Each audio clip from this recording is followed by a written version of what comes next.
বন্ধুরা, দেখো আজকের ওয়েদারটা কত সুন্দর। খুব পরিষ্কার মেঘলা ছিল, আকাশটা সকাল থেকে পরিষ্কার হয়ে গেছে, সুন্দর রোদ্দুর উঠেছে। রান্নাবান্নাও কমপ্লিট করে ফেলেছি। তো চলো দেখাই তোমাদেরকে কি রান্না করেছি। রান্নাবান্না করেছি আজকে একটা দারুণ স্পেশাল রেসিপি। তো তোমাদেরকে দেখাই, চলো।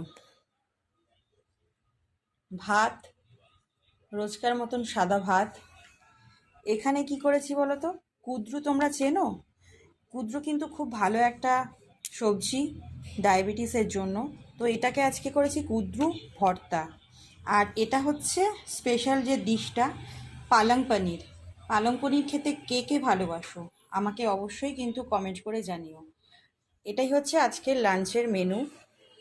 তো আমার তো রান্নাবান্না কমপ্লিট হয়ে গেছে। তোমাদের কি রান্নাবান্না কমপ্লিট হলো? তো সবাই কিন্তু আমার রান্নাবান্না দেখে কমেন্ট করো। আর সবাই ভালো থেকো, সুস্থ থেকো, টাইম মতন লাঞ্চ করে নিও। আর আমার ভিডিওটা কেমন লাগে অবশ্যই জানিও। টাটা, লাভ ইউ অলস।